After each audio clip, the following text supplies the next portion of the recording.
Sherwood was I guess pretty stubborn isn't the right word, but he believed in this show, and he really went to bat to get it produced. And I was brand new.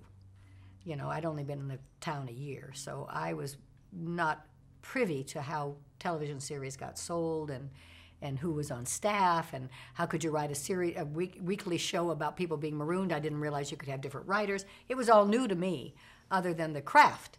So it was an amiable set. Everybody got along. Sherwood is very much a family man. There's a lot of morality there, and there was morality in the show, so it carried through into the production. Our crew was wonderful. I don't have any negative feelings about it at all, and I really feel very lucky to have been exposed to that kind of a product with those kind of people. Our casts were wonderful.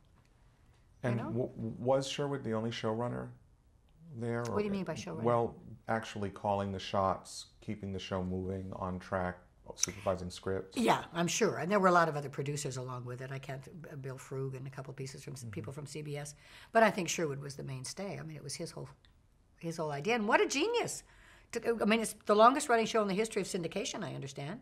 We've never been off the air since 1964. We're in 30 languages around the world. I can't go to Beijing or the Solomon Islands or anywhere without being recognized as Marianne. There was no clothes or cars that told you when it was filmed, so it could be any time. No 56 Chevy in the driveway.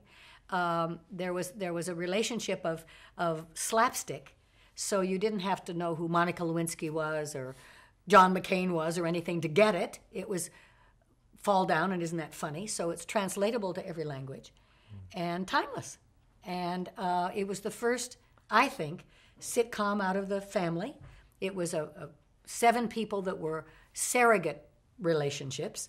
No mom and dad and kids like Father Knows Best. It was very unique for its time. Beautiful, shot in outdoors, which is very unheard of. Marianne wore the short shorts for the first time, so it was quite unique. It's kind of corny now, so to speak, but it was he's very incisive to really realize what he's founded here, what he came up with. You know, Brady Bunch is another one, but it's not as creative, I don't think, as the Gilligan's Island show.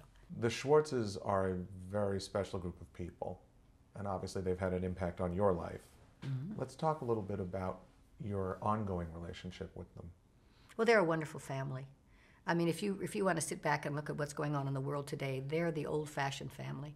There's the children. I've never been to anything where they aren't all there. We have Lloyd, who's in the business, and then you have a eye retinologist, and you have a lawyer, and then you have Hope, his daughter, who's married to Lawrence Juber, who is all music. I mean, I said to Sherwood and Mildred, they honored him at the Hall of Fame the other night, and I said, the genetic pool between the two of you has got 6 people out there in the world that are all so talented. It's a wonderful marriage, too. It's a wonderful marriage. And not only is it, she's a wonderful artist. She's a fabulous sculptress. And you don't realize her strength in her support of Sherwood is one thing, but she's a person of her own right.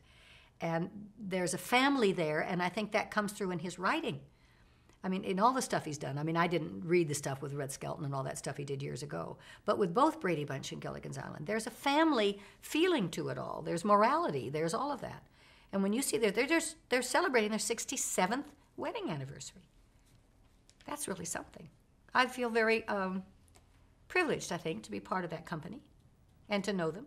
And, you know, I mean, Lloyd was a kid, and Hope always dragged her mother out trying to find a skirt with suspenders like Marianne wore, and now they're all grown-ups.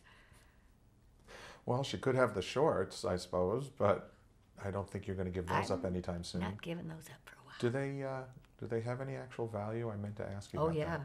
I've had a $50,000 offer, but I don't know. I mean, there's only one pair. That's it. That's all there is, so I don't know.